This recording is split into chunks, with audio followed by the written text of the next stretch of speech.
Hey there, clan, and welcome to the final As the Warrior for 2014 on this lovely Christmas Eve. Do apologise for my Santa hat on. My little sister took the only one we had in the house, so yeah, you're stuck with me without any festive thing on. In fact, the closest thing I can do is my pokey hat, which is not exactly Christmassy, but fuck it, close enough. But yeah, so I have a couple of questions here that have been submitted via my private Facebook page, my Patreon by Patreons who support me in the channel, comment section and all that. I also have a couple of questions on Twitter that I actually haven't had a chance to actually copy into this, so at the end I am going to take final Twitter questions and all that. But without further ado, let's dive into the questions. Now I'll also double check Patreon just in case I missed any. But the first Patreon question, in case there are more at the end, is, as a character, who do you prefer, Anora or Udina? I don't prefer either one of them. I love how well written they are and how well voice acted they are, but I absolutely hate what kind of character they are, and that is politicians. Now, if you ask me which character do I prefer the most politician-wise, I don't prefer either one. Udina is a slimy, conniving twat who, well, kind of is out for his own gains, as well as gains that he thinks is best for humanity. Anora is a conniving, backstabbing bitch who is 100% the embodiment of everything that is wrong with Thedas. So, in honesty, I probably have to give that to Anora, mostly because of how well voiced I think she's a more well-developed character than Udina is, in my opinion. Just because of the fact of what we learn about her, and also because how conniving she is. Anora is just one of those characters that at the start I was like, okay, she doesn't believe it. She's a daddy's girl a little bit and all that crap, but she might be being manipulated. But as soon as the Howl incident happened, which you have to go to the Elrond Howl's house to save her, as soon as that happened, I was like, yeah, I think she's lying to me. Because even though Elrond Howl is an evil bastard, he's not that stupid. Well, mostly. He wouldn't kidnap the daughter of the king, or the queen, or whatever the fuck you want to call him, or her. He wouldn't do that. So, right off the bat, as soon as that happened, I was like, this is going to be a setup, isn't it? And right off those, I was set up, and she betrays me like that, because it suits her needs. Anora, I absolutely love her character, but at the same time, I hate what she embodies. I absolutely hate. She is a manipulative human being and is everything that is wrong with the world of Thedas, mostly for Eldon though. She is a politician through and through. She does not care about the people, she cares about her own political gain. Which is why I will never put her on the throne, and I will never marry her to Alistair. I love Alistair. I absolutely love it, and I will never harden Alistair because it's such a horrible thing to do. Even though he would probably be a better king for it, I could never harden Alistair. And an unhardened Alistair, even a hardened Alistair, would not last 5 minutes with Anora because she is that manipulative. She is the Cersei Lannister of the Dragon Age franchise, in my opinion. She only cares about what she wants, and she'll do what she needs to get it.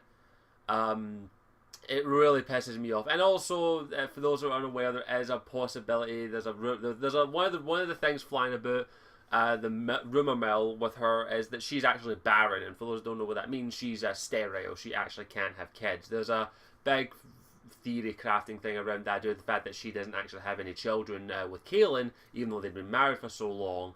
I don't know anything about that, but yeah. And in all honesty, at the end of Dragon Age Origins, spoiler alert, where I put Alistair on the throne, if they'd give me the option, I would have beheaded Anora. Because, one, she betrayed me. I tried to do her a solid. I tried to save her when she was kidnapped, and she stabbed me in the back. And two, she didn't renounce her fealty. She refused to renounce her power, basically. And even whatever happens to her, she still has claim to the throne. Her children, if she had any, which I don't think she ever will, still has claim to the throne. So, yeah. In all honesty, Alistair did a bad thing, and in all honesty, she either should have been exiled or beheaded, in my opinion. But in fact, I wouldn't even have exiled. I would have fucking cut her head off. because she is everything that is wrong with the world of Thedas in the political game, and in all honesty, she is very Orlesian. And I don't know how that happened, but she is. She is very Orlesian. But at the same time, I love her character. I love how well developed she is, and I love the kind of character she is. But at the same time, I would not trust her with anything. So yeah, I would have killed her by the option. So yeah, I think Anora's a better character than Udina, even though Udina I do love as well. Love to hate. I hate them, but I love them at the same time. You get what I mean. Yeah, that was the Patreon question. The next set of questions came from a Gmail, and they are from Edward Kenway. I hope you're having fun in the high seas. What are your predictions for the next Dragon Age game? If you answered something else on the first one. I'm actually going to have to skip that question because I already want to do some videos on the next Dragon Age game, but we've only just finished Dragon Age Inquisition, so I still have a lot to think about on what I think the next Dragon Age or the DLC will be for Dragon Age Inquisition. I am going to be doing some videos for it. I'm not too sure when I'll get around to doing them, but I give you my word, there are videos coming on Dragon Age Inquisition. Do not worry about that. Last question, no, next two questions. Next question from Edward is, what was your reaction post-epilogue scene in Dragon Age Inquisition, and who do you think died, Flemeth or Fenrir? If you want to see my reaction, go check out the video on my channel. That gives my full reaction. And as I say, same with the previous question, Edward. I'm going to have to be very vague on this question because I am going to be doing a video regarding the ending itself. I still have a lot to think about when it comes to that. But if anyone is unaware, the voice actress for Flemeth, Kate Mulgrew, I believe her name is, who played Captain Janeway in Voyager, and the Russian lady in The Orange is the New Black, whose name I don't know because I don't know watch the show. She actually doesn't want to continue doing the role of Flemeth, which is understandable. Some actors and actresses just, after a while, they're just like, I don't want to be this character anymore. So it's very, very doubtful we'll actually see Flemeth again. So if you want me to answer who do I think died, I think the character of Flemeth is probably dead, in all honesty. But I'm not going to say any more on that, but that's mostly coming from the fact that Kate Mulgrew has actually, I think she stated somewhere that she actually doesn't want to continue doing the role, which is understandable. I'm not going to say, oh, she should do the role. In my opinion, if an actor decides they want to stop doing the role, that's completely their choice and nothing can be changed about it. If they want to come back with the role eventually, then that happens. Robert Downey Jr., for example, I also think, as you're unaware, eventually he is actually, I think Marvel Phase 3 is actually the last time we'll actually see him as Iron Man. He's actually going to be stepping down from the role, so we'll wait and see what happens with that. So very much in that line, it's the actor's choice. So that's the only thing I can say on it without going into my own personal thoughts. I am going to do a video on that at a later date. Are you a supporter of the Scottish National Party? This is another question from Edward. For those who don't know, the Scottish National Party is the SNP. They were the ones that lobbied for the Scottish referendum, which around the way I voted yes for. I do believe Scotland should be independent. I don't follow any political party because of the fact that none of them speak the truth. I respect individuals in the political game, in all honesty, and I'm not a member of the SNP. I am a supporter of Scottish independence. I do think Scotland should be an independent nation. I do believe it could be very, very successful as an independent nation. It won't be easy, but I do think it is possible. But I'm not a particular supporter of the SNP or any other political party because most of them are out for their own gains. And while I do think the Scottish National Party do have a big set of fucking balls on them for pushing forward the Scottish referendum, I'm not a supporter of some other things they've done. As is, I try and avoid politics at all costs because I think it's just an absolute waste of fucking time, in my opinion. I hate politics, I really, really fucking do. But and that says, I do honestly think that if the SNP keep doing what they're doing, especially with the new First Minister, basically, the new head of their party, I have no fucking doubt that we will see another Scottish independence referendum within the next 5 years. Within my lifetime, I guarantee it, and I'm saying that right off the bat right now. And I will be voting the same. I will be voting YES because I believe Scotland can be a successful nation independent. That's merely my opinion. I know many people disagree with me, and even though the majority, and yes, I believe that there was some rigging involved, that's a bit paranoia on my end, but that's for everyone, voted no, it was only by 5%. And in my opinion, within the next 5 years, that 5% will go away, and it'll be 55% yes and 45% no. I'm calling it right now. And also, go fuck yourself, David Cameron. Shove your whole idea of making Britain an independent country and leaving the European Union up your fucking posh, spoon-filled ass. Sorry, yeah, I really hate David Cameron. I really fucking do. I hate the whole party. I'm not going to get into politics here, but here's what I'm going to say another little thing while we're on this topic about the whole United Kingdom referendum to leave the European Union. If you vote yes on that, you're a moron. Because that gives them more power. Don't give them it. I'm sorry, that whole debate is not up for debate, in my opinion. Scotland, Wales, Ireland, Northern Ireland and England should all vote on that thing themselves. Even though the United Kingdom isn't a fucking country. It's a United Kingdom. 4 different kingdoms, nations, united as one. It's not a fucking country. And if we should all have a say on whether or not our part of that United Kingdom leaves the European Union. And Scotland doesn't want to leave it. If England wants to leave it, they can fuck off. We'll stay in the European Union. Sorry, I really need to stop. I'm getting away from that topic before I end up going apeshit. But yeah, I hope that answers your question, Edward, and thank you for your questions. Next set of questions are from Normandy, N7 Normandy 117. These are all from YouTube, and they are rather lengthy, but as a rule, I read out all my questions word for word, to the best of my ability at least, because I don't want to misquote anyone. Question 1 from Normandy is, what do you think of the official casting for the Suicide Squad movie that is hitting in 2016? Will Smith as Deadshot, Margaret Robbie as Harley Quinn, Jared Leto as the new Joker, and other characters have also been cast alongside as Viola Davis as Amanda Waller. All is confirmed for the news are badass. I think Jared Leto will be much more like a comic book Joker, as he played a woman so off cause he can play a flamboyant, crazy clown. He was a fan of choice back when The Dark Knight came out.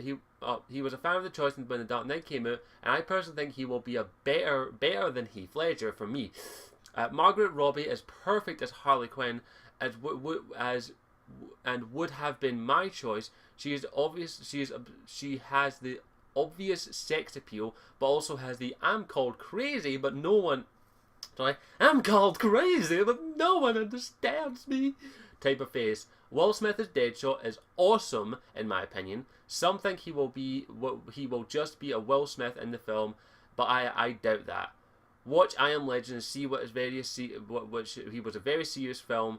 He is a character that can act. Deadshot should sort out wants to die, and all things he does, and deep down is cry for death, which Will Smith can play. Any thoughts? Anyway, thoughts. So I'm gonna be honest. I am not excited for any DC movie, in all honesty, because I have no faith in the one that is launching their Justice League film, basically, which is Batman vs Superman: Dawn of Justice. Fucking stupid title. And that's probably the first superhero film I'm probably not going to go and see in the cinema. Because one, I'm not going to see that alone. I am refusing to go and see that alone. I will wait for it on DVD, in all honesty. I did have a plan to go and see it with a particular friend, but that's probably fallen through because I can't afford it. But yeah, I'll give my thoughts on the Suicide Squad. Firstly, I like the Suicide Squad. I like the idea of the Suicide Squad. And where is that movie I bought? I actually have. I'm just going to see if I can find it briefly. I don't know exactly where it is, and I have a. Oh no! Wait! Oh shit! Don't you dare fall! Found it. That was actually right here. More so for this reason. This film, Batman Assault on Arkham, which actually features the Suicide Squad of Captain Boomerang, Deadshot, Shark, Killer Frost, Harley Quinn, and Deadshot. I did Harley Quinn twice there. This movie's fantastic, and if you want a good introduction to the Suicide Squad, I recommend this. This will give you a good idea of what they are about, and also, this is adult. Do not give this to children, because it's brutal and awesome and epic, and I'm gonna put it in. But yeah, as for the casting when it comes to the Suicide Squad, I'll talk about each one individually, of course. Will Smith is Deadshot. Now, I'm going to be honest, I've clearly stated this in the past. Will Smith's a good actor. He is a good actor. I have never once said in my life, Will Smith's a horrible actor. He's had horrible direction from directors, like M. Night Shyamalan, but he's not a bad actor. I think he is a good actor. He's a very well done actor. He can do comical, he can do serious, and as you stated with I Am Legend, he can do depressed and desperate. So I do think he is a good actor. Can he pull off a good Deadshot? Now, I'm not too familiar with the Deadshot character overall, in all honesty. I know enough about him that he is the world's greatest assassin. He never misses, and when he does miss, it's rare. So yeah, I'm okay with Will Smith. I'm not going to judge him until I actually see the performance, or the film actually works. I'll get to that in a minute. But yeah, I have really no problem with Will Smith as Deadshot, and as long as he does the character justice and adds his own little flair to it, I'll be fine with it. Margaret Robbie, I actually do not know much of her work, I'm afraid. I only know that she is in Wolf of Wall Street, and that's the movie that people point to and saying that she can do a Harley Quinn, because apparently what a scene in that is very Harley-esque. I'd need to watch Wolf of Wall Street. I haven't actually watched it yet because I have a pile of DVDs I still have to watch over there. In fact, it's like 3 piles at this point. I have to be in the mood, so yeah.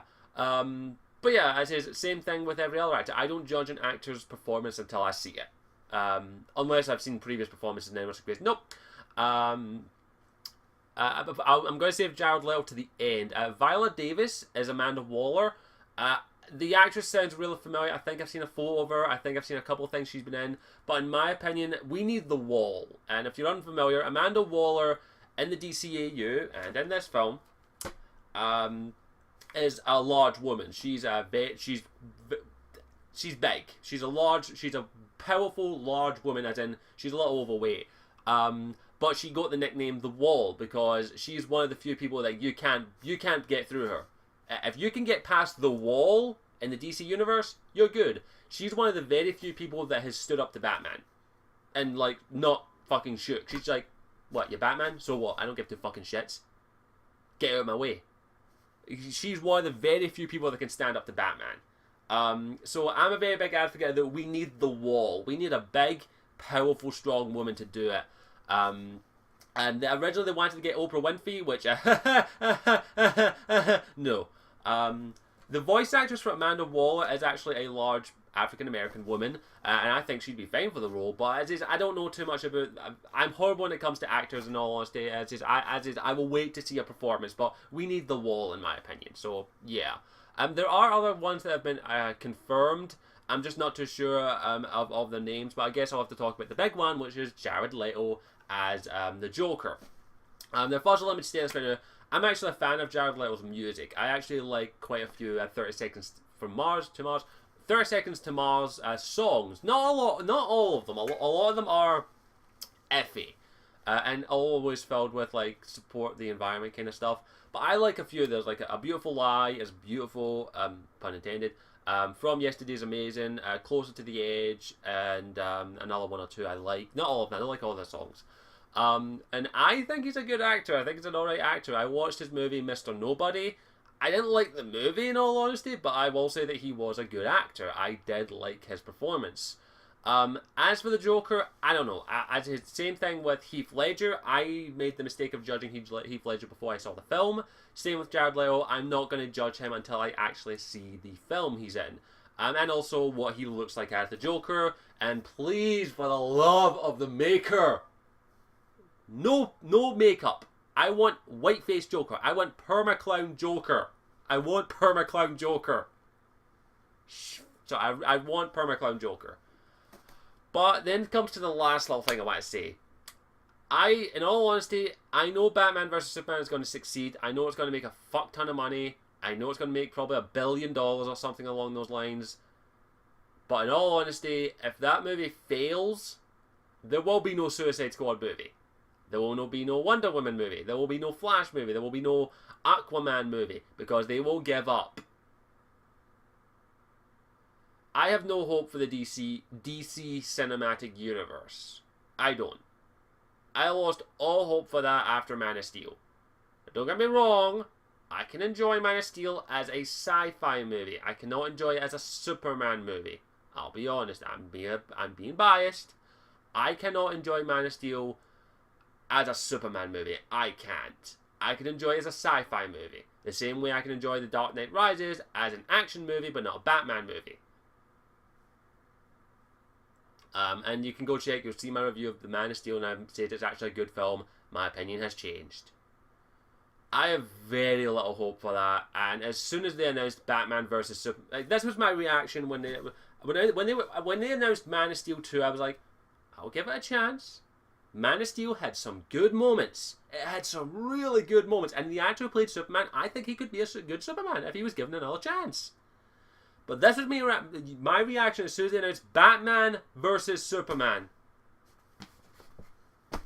I give up. I'm done. Fuck it. Screw you, DC. I'm out. That was my reaction. I gave up. I gave up like a motherfucker.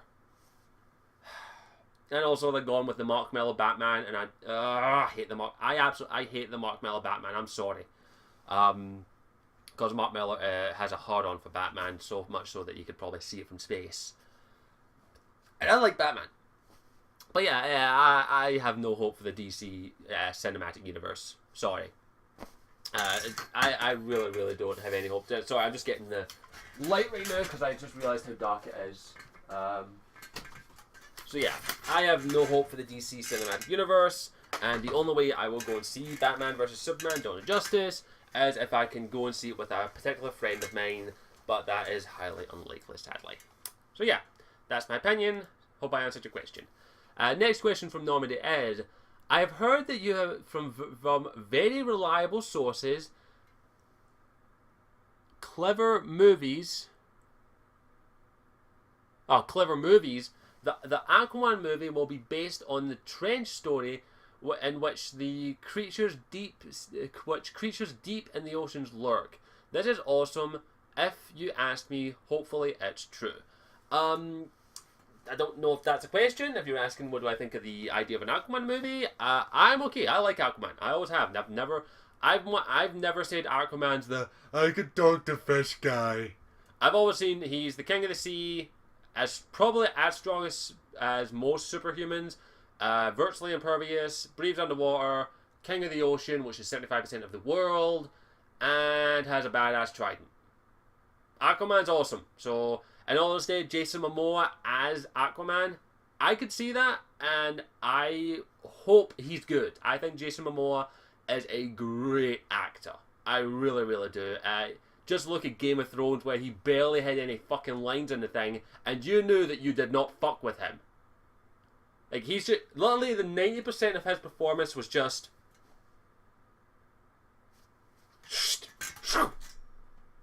90% of his performance was he just stared at you, and if he wanted you dead, you were dead. And also Ronan from Stargate Atlantis, which is my personal favourite role of his. But yeah, I also think he'll be a great Aquaman. So yeah, that's all I've got to say. And last, Sony has assumedly made deals with Marvel to have Spider-Man and Captain America: Civil War. This would make sense since Spider-Man plays a big part in the story. Obviously, they would need to reboot the Spider-Man, but it can be subtle in Captain America's. Andrew Garfield was suspectedly fired to be saying some not great things and about Sony, and never appreciated at their conferences. So yeah, if you're unaware, I'll explain. With the recent Sony hacks, which I'm kind of like, oh fuck. It has came to light that Sony and Marvel have been in discussion about the Spider-Man license, and especially for their next phase in the Marvel Cinematic Universe, which is the Civil War arc, which Spider-Man actually plays a very pivotal role in it. And spoiler alert here, I'm going to have to spoil it without this. I have read Civil War. Spider-Man was one of the biggest turning points in Civil War, where he actually unmasked himself during Civil War. He actually unmasked himself as Peter Parker for pro-registration. One of the biggest fucking shockers of Civil War, in my opinion, which was not great in my opinion, but that's just the point. And if they don't have that in the movies, that's going to be fucking bad, in all honesty, because that was a very pivotal moment. And Sony apparently have been in discussions, and they've flat refused it because of Marvel's stipulation, which is no Andrew Garfield, the previous Spider-Man films are not canon, and it would be a full-on reboot of Spider-Man. But the way that Marvel have described that they would do it is they would just have him show up. They would have Spider-Man show up, and he would have already been crime fighting for a while. They wouldn't go through his backstory, and the romantic plot would not be in there. It would be a minor subplot. Because let's face it, all the Spider-Man movies that have been out, the romantic aspect of it has been the major fall of it. For Amazing Spider-Man and Amazing Spider-Man 2 is a prime example. Basically the main plot of that is a fucking romance between him and Gwen Stacy. Which, here, I'm going to say this right now. I like some aspects of the Amazing Spider-Man movies. I hate a lot of them. A lot of aspects of it. But one thing I absolutely love is the chemistry between Andrew Garfield and the actress who plays Gwen Stacy. I think the name is Emma Stone. Don't quote me on that. But both of them, their chemistry is one of the most believable on-screen romances I've ever fucking seen. I love it. The chemistry between the two of them. And I think Andrew Garfield is a better Spider-Man than Tobey Maguire was. I'll be honest. But as I stated here, Andrew Garfield will not be returning as Spider-Man, which is Marvel's decision if they do get the license back.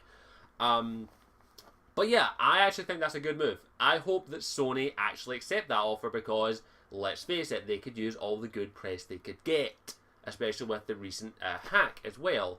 So I hope that Sony do cave in and just say to Marvel, here's the fucking license, we'll take a 50% cut of the movie, or 50% cut of any Spider-Man material that you put out, or something along those lines. I hope they do because Spider-Man needs to be in the cinematic universe ASAP. Because he's awesome. I like Spider-Man. I want him in the cinematic universe. I always have. But Sony being greedy fuckers. And I hope that with the recent hacks, that this is one of the good things that comes out of it. That Sony cave in and just say, here's Spider-Man, we'll just take a cut of the film he's in. Something along those lines. Because they know they'd make a fucking fortune. Let's face it. Captain America Civil War, if it is not one of the highest grossing movies of that year, and also one of the highest grossing movies of the Marvel Cinematic Universe, I will fucking eat my hat. I will eat this hat if it's not the case. Because, let's face it, as soon as Civil War was announced, everyone lost their fucking shit. It was like, oh my fucking, ah! Everyone was lost their shit, and I'll be happy to admit I was one of them. So yeah, I'm hyped for that film. I really am, and I hope Spider-Man is in it. Thank you for the questions, N7 Normandy. We will answer one more, and then we will split the video into part 2. The last question for this part is from Robbie Carr. If you were any fantasy race, which would you be? Oh, that's a tricky one. Oh, it's thunder and lightning outside. Very ominous. I'm getting home for snow, sorry. Oh, that's a trick. I really don't know. Like, what kind of fantasy race would I be? Like, it depends on the type of fantasy. Would I want to be a Kunari? An elf? Half-elf? Human? Dwarf? Goblin? There's so many options. I know a lot of people have said I'd be an elf. I've had some people say I'd be an elf. I've also had some people say I'd be a great dwarf. It probably would be just a toss-up between a dwarf or an elf, in all honesty. I know some people say I'd be a dwarf, and some people say I'd be an elf. I actually had one person say I would be a Kunari. So, yeah, any of those three would be fine. I can't really pick one of those, so, yeah. But other than that, I'll end this part. Thank you for watching, and I will see you all in part 2.